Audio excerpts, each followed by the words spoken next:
Todos sabemos cómo han bombardeado y ametrallado ciudades, inmolado a mujeres, niños, ancianos y elementos civiles indefensos. Todos conocemos la hazaña con que han asesinado a los representantes de los trabajadores y de los campesinos en las poblaciones que han ocupado, especialmente en Bananera, donde hicieron una expedición punitiva contra los representantes de los trabajadores. Lo de Bananera fue un acto de venganza de la frutera.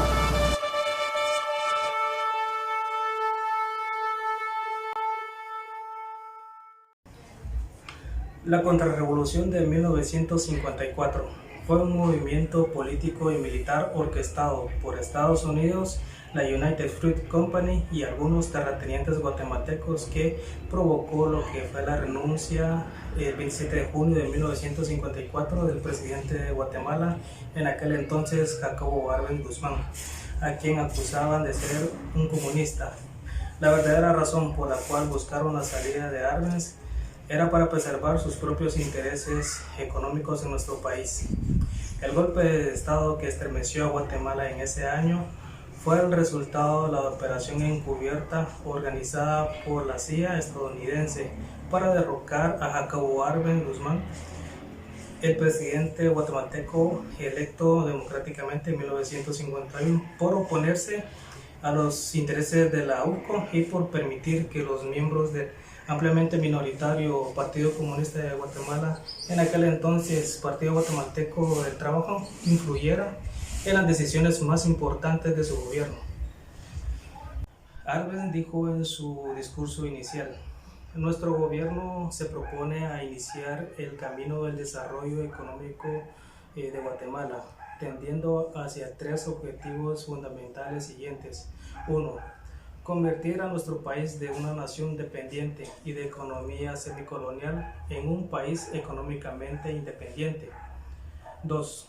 Convertir a Guatemala de país atrasado y de economía predominante semifeudal en un país moderno y capitalista. Y 3. Hacer que esta transformación se lleve a cabo en forma que traiga consigo la mayor elevación posible del nivel de vida de las grandes masas de nuestro pueblo.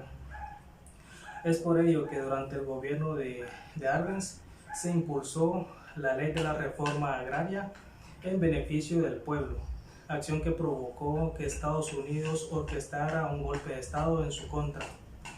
La invasión de Estados Unidos a Guatemala en 1954, entre el 18 y el 27 de junio, se comienza a organizar luego de que el presidente Juan José Arévalo comenzara un proceso de reformas económicas y sociales, las cuales profundizaría su sucesor Jacobo Arbenz, quien era un militar retirado decidido a mejorar las condiciones de vida de los campesinos de nuestro país y buscar la independencia económica de la nación.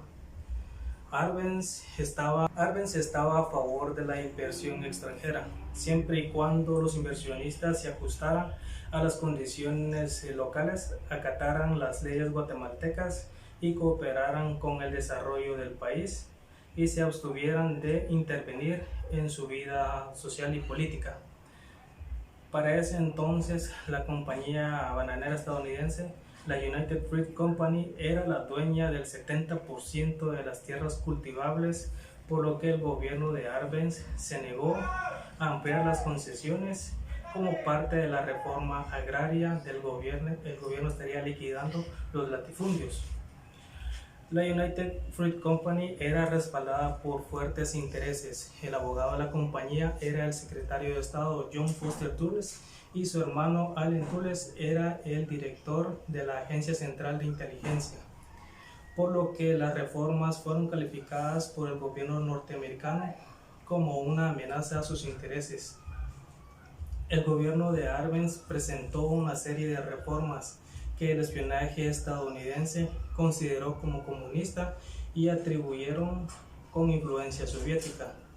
Entonces propagaron el temor a que Guatemala se convirtiese en lo que el director de la CIA, Allen Dulles, llamó como una cabeza de playa soviética en América, que significaba que Guatemala era una posición enemiga para la invasión, ya que en esa época se estaba llevando a cabo lo que era la Guerra Fría entre Estados Unidos y la Unión Soviética. Estas acusaciones fueron utilizadas por la CIA y la administración de Eisenhower durante la era anticomunista de macartismo.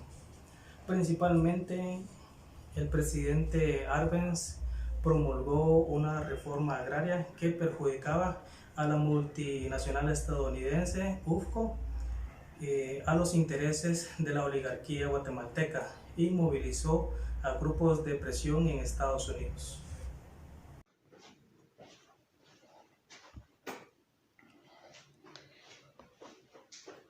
Jacobo Arbenz Guzmán toma posesión del cargo presidencial el 15 de marzo de 1951.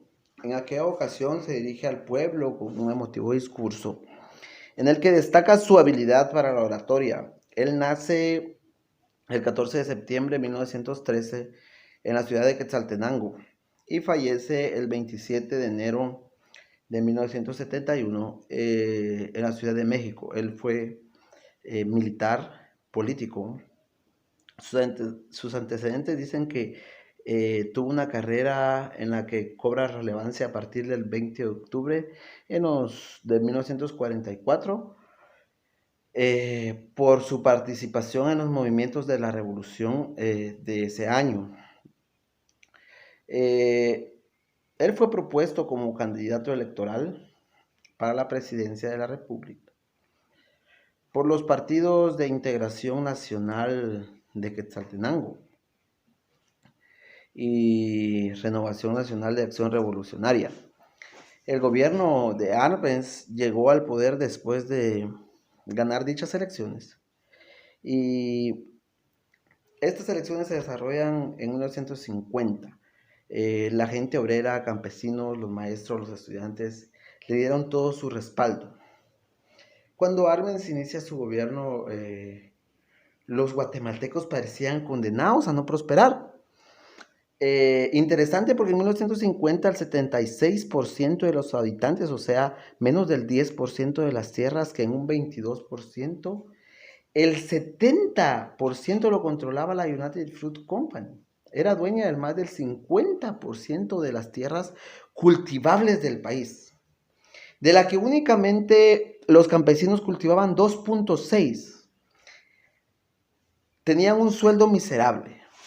El gobierno de Arbenz intentó cambiar estructuras judiciales arraigadas sólidas por el mantenimiento de las viejas prácticas de manipulación y sumisión y formalismo, la rápida incorporación de nuevos derechos, la aparición de un parlamento legítimo y la dinámica revolucionaria generaron tensión en un sistema judicial, el cual se encontraba atrapado en los vicios de la estructura colonial.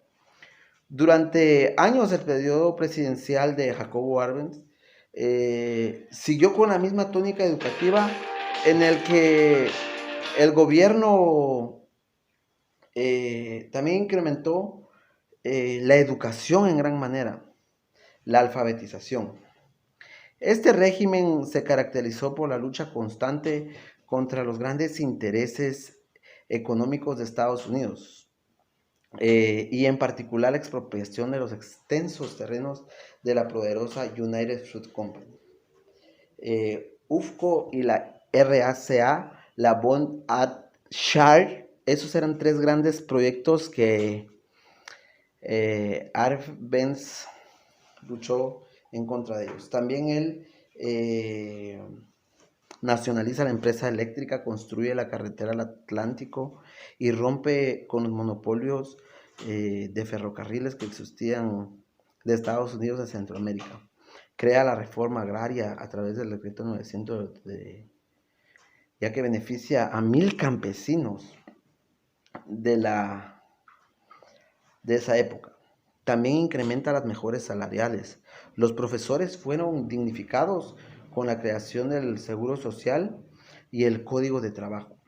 El desarrollo cultural incrementó también los programas de alfabetización También él propuso la doble jornada de establecimientos públicos, la atención educativa a adultos con la creación de estas escuelas nocturnas, eh, la creación de la Facultad de Humanidades, la autonomía de la municipalidad y de la Universidad de San Carlos. Y también, entre tantas, la atención a los indígenas, a los campesinos, el desarrollo de una nueva constitución política, la participación de la mujer.